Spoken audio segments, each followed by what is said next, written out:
Hi, I'm Joe Parker of Automated Logistics Systems. I'd like to welcome you to our first broadcast of Global Great Lakes, an innovative show designed to inform you about what's going on in the manufacturing community and show Michigan's new role in the global economy. We also intend to teach you some of the basics of international business so you too can be a part, and who knows, maybe you'll start the next multi-million-dollar importing business.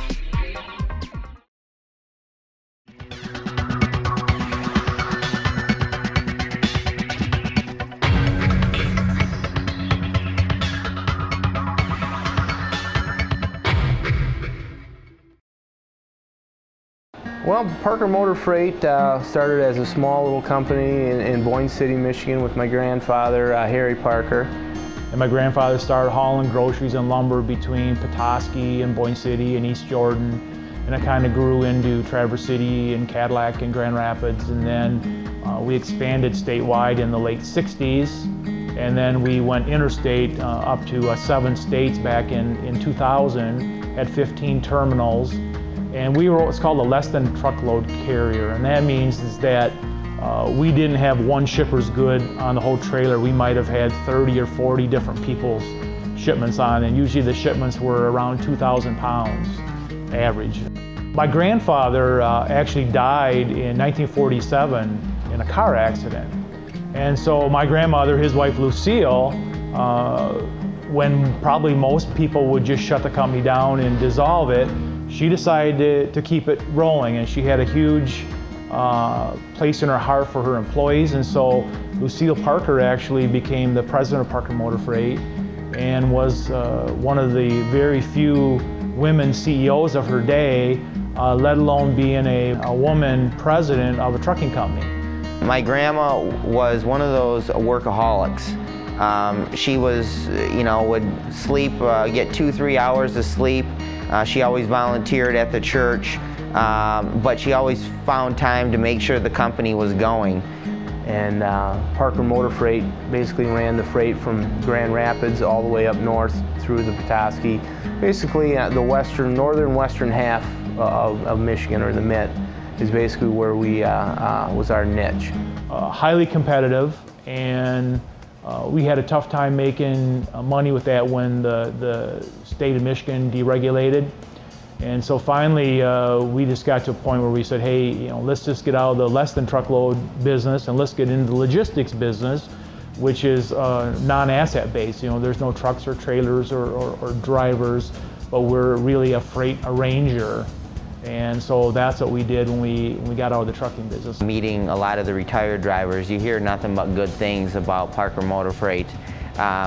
Growing up, it was a name, it was a standard of excellence. I think our family became more proud of having a Parker Motor Freight as a name than we did as actually making it a successful company. My father had thrown the idea out of opening up a logistics operation, like a third-party brokerage. And we got into it small, and it really took off. And it took off so well that it ended up being the most profitable part of our family business.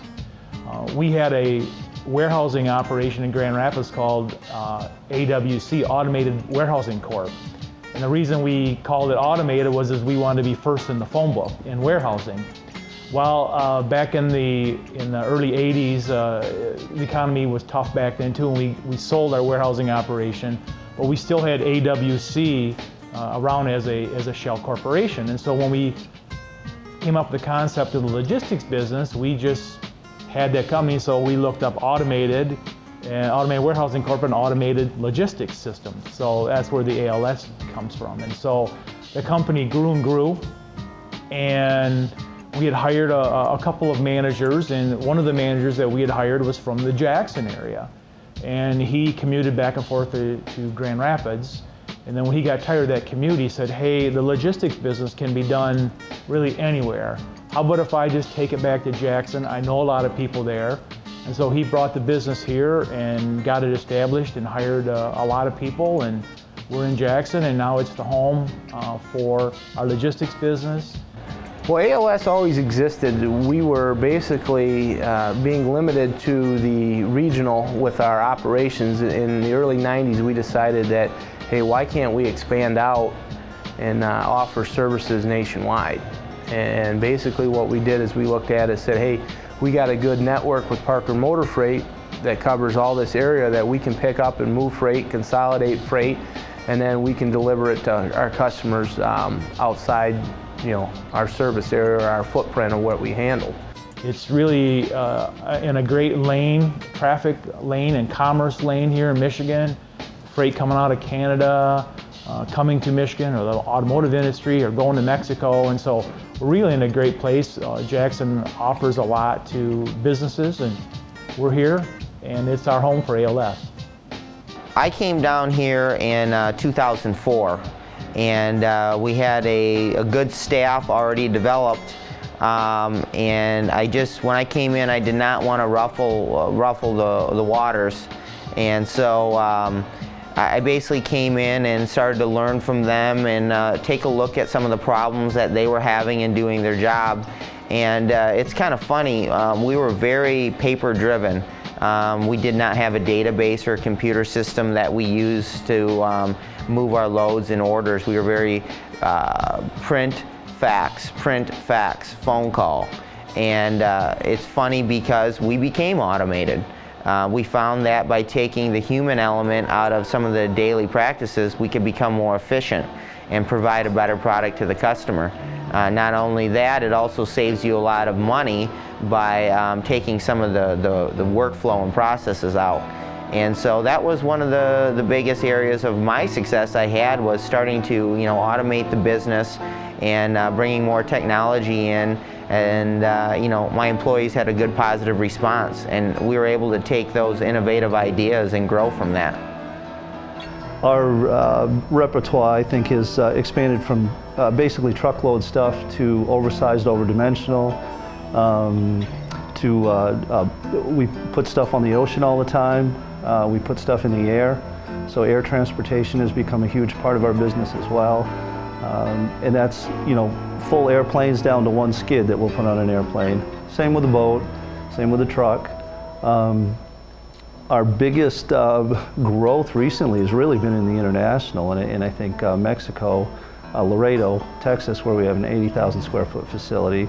You look back in the 1920s when I think the old rumor was Jackson had more millionaires per capita than any other place in the nation. And you start and look, is that success wants to associate with other successful people. And if we can bring good employees back to Jackson and say there are good things here, and also take the successes that currently exist in Jackson, letting each other know that there are other successful people, we all can get together and rebuild from what good foundations we still have here.